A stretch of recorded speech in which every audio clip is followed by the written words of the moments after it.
All right, I want to put together a short video, basically another news story, making another case for a cryptocurrency where the primary use case is literally just a currency, such as Bitcoin or something getting mass adoption. This will go into my Bitcoin to 1 million USD playlist series because at this point I'm just stacking up news stories and evidence because if you're looking around for this stuff, it's everywhere. We are headed to a place that we will ultimately have to use a cryptocurrency. That is my opinion. That's not investment advice. I'm an amateur in this space, but for fun, I read this stuff, I study this stuff, and I truly believe that the current monetary system or financial system that we have now in all of the developed world, which is backed by primarily dollars, but the full faith and credit of the US government, you let me know what individual you would allow to borrow money that continues to go into debt. I mean, if you had, that brother that came to your house always because he was strapped financially, you might be the type of person that would give him money the first time, the second time, God forbid the third time or the 10th time. But when he continues to show complete disregard for the money that he's getting and he's going into debt, to so much so that there's literally no way for him to be able to repay that debt. And that's where the federal government is getting. The only way to repay it is to continue to devalue the currency by printing more currency. And whether you like Donald Trump or you don't like Donald Trump, he's the current president in power. And it's important because don't get so blinded by politics. Don't get so blinded by the Republican or the Democrat thing. And that's the thing that I find most frustrating about our American political system is that people are, my bad guy is better than your good guy. I'll vote for Trump. I don't really like him, but he's better than, who you got running. And it doesn't matter who the other party has running. There's this prevailing wisdom that, our bad guy is always better than their good guy or vice versa. Some people would have said, I don't love Barack Obama, but he's better than who was it back then, John McCain or whatever.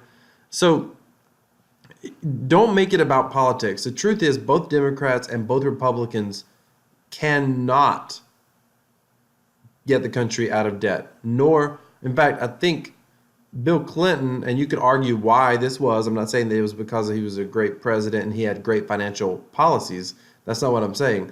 But during his presidency, I think, without looking this up, I think he was the last president that actually did not widen the budget deficit. You think about that. And by the way, that wasn't even a Republican president. The only reason I say that is because Republicans are supposed to be fiscally or economically conservative as part of their platform. But they never tend to do that. They'll cut taxes, but then they won't change spending, which just puts the country in a worse financial position. So this news article is out today. This is on Drudge Report. I kind of like to watch Drudge because he tends to bring together a lot of financial. He definitely has a financial conservative slant to his headlines. Look at this. Is that trillion? 3, 6? Yeah, trillion. 3 trillion federal spending set records through June. Deficit hits. That's just nuts. The federal government spent a record of $3.3 trillion in the first 9 months of fiscal year 2019, according to the monthly Treasury statement released today. Prior to this fiscal year, the most the federal government had ever spent in October through January period was fiscal year 2018, which was last year. So they broke a record last year, and they're breaking another record this year. Before last year, the most the federal government had ever spent in the first 9 months of the fiscal year was in 2009, which was 3.1. Notice the difference. 3.17 to 3.19 in that time period, 10 years, that's not the end of the world.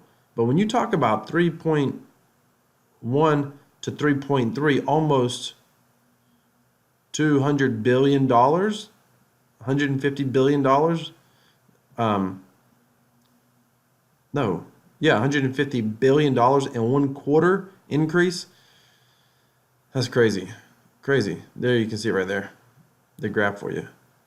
Fiscal 2009 was the first year that George W. Bush signed the Troubled Asset TARP to bail out failing banks, and President Barack Obama signed the American Recovery and Investment Act, his economic stimulus plan. So I'm not going to read through this entire article. You can definitely go back and read through it yourself. It's just mind-blowing.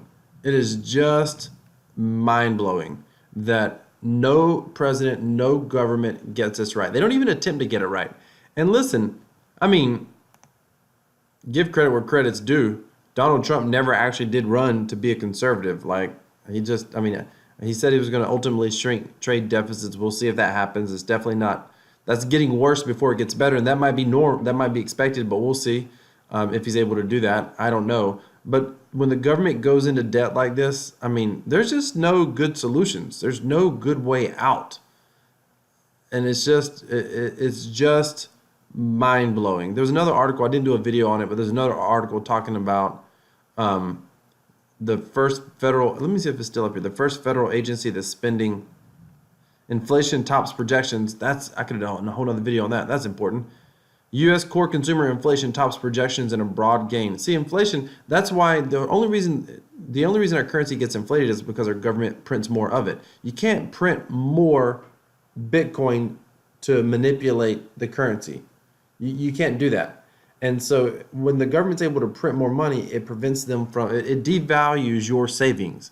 And if you're in the older generation and your working years are coming towards an end, your retirement is getting devalued. You got $1 million in a retirement account, it's losing value, and you've got to plan to live off that hopefully over the next 20 or 30 years of your retirement. And it's losing value. That $1 million might be worth half of that. And although that sounds like a lot of money, it's not a lot of money if you've got to pull out of it every single year to live, and the government is consistently devaluing the currency that you've saved. That's just wrong. That's not fair, and it shouldn't happen. And so the video that I often reference is money as debt. If you don't understand how in the world this is possible, why it could go on so long, and why it currently feels like most people are unaware that this is happening, but there's more and more news stories about this. And I think that it's going to be kind of like one of those things where by the time the mainstream media and mainstream culture starts to wake up, I think it's gonna get so bad, so quick, so fast that there's not a whole lot you can do about it. I think it's one of those things where it's like a house of cards that you don't realize what the foundation's built on. You don't realize what the foundation's built on until it starts to fall apart. Then you realize the foundation is built on nothing, absolutely nothing. I mean, up here there's a story about the stock market right here hit 27,000. Yeah, but what's it built on? Inflation's going up. That means there's cheap money. That means that 27,000 probably is not nearly as valuable as maybe 25,000 was, when it hit 25,000. I'm making assumptions there, but the reality is there's a lot of cheap money. What cheap money means is money's becoming worth a little bit less. And this changes from sector to sector. In sectors that do a lot of financing, and it's easier and easier to finance things, then I don't want to get too complicated in this video. Here's what you need to know. The government's going into debt, period, end of story, and they're not getting out of it.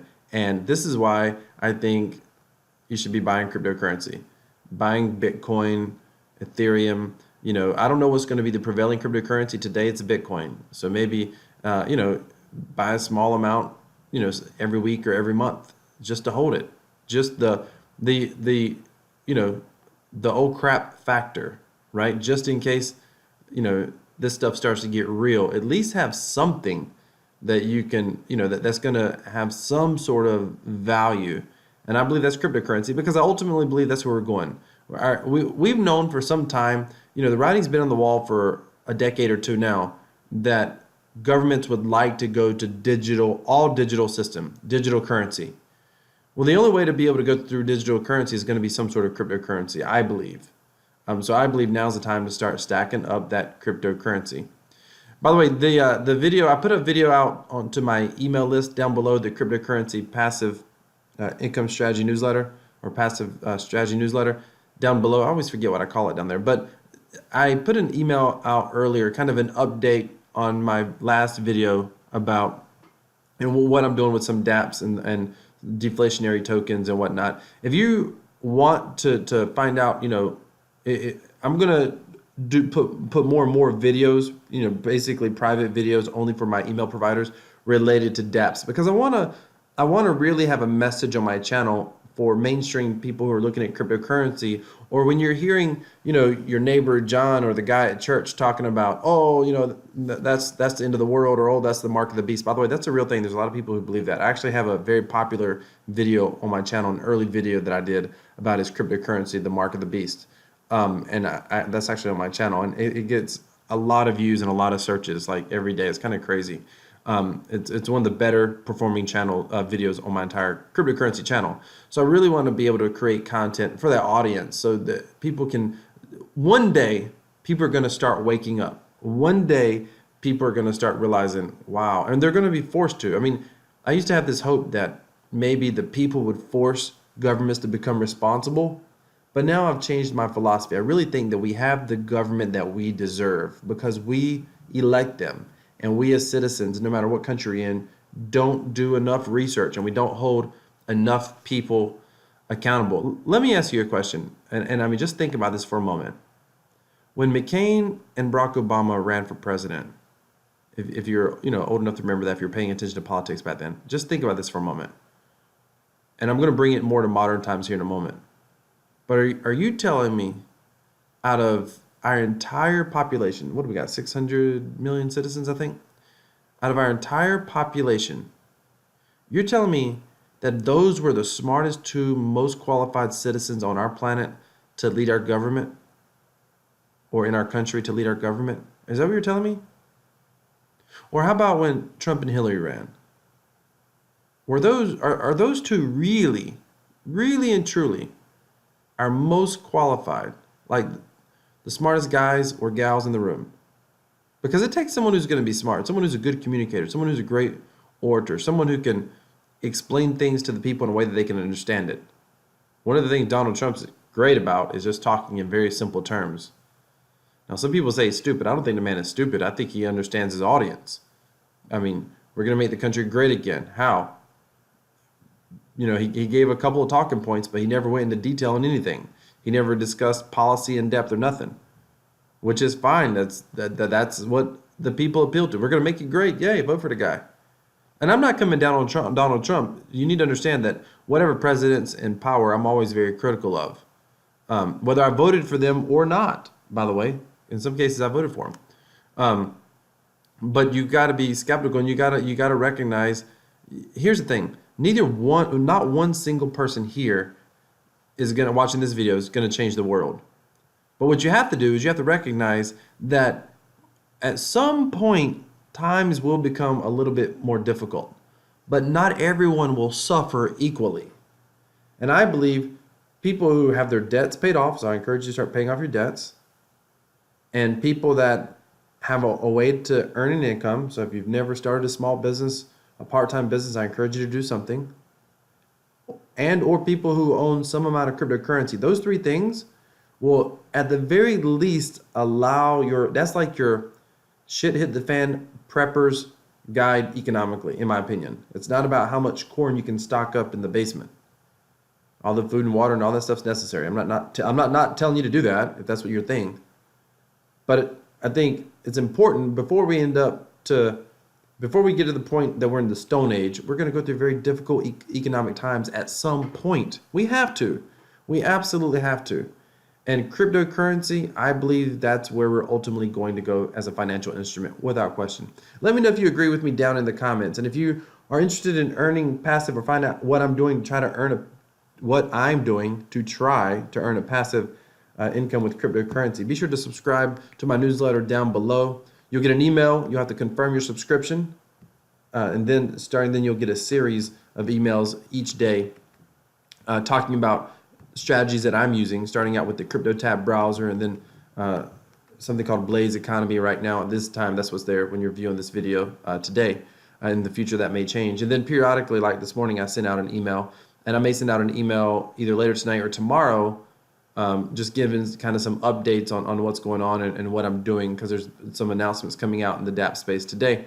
So I'm obviously trying to respond to that the best I can. So that will be in the newsletter down below. So be sure to subscribe to that newsletter, and that will be a private video going out to my email list. Thank you so much for watching. Any questions or comments, put them down below. Let me know. Do you agree with what I'm saying? Do you disagree with what I'm saying? Have you ever thought about this before? I would love to hear your thoughts and your ideas. Put them down in the comments below. Thank you so much. Have a great day. Like and subscribe. Like and subscribe, ladies and gentlemen.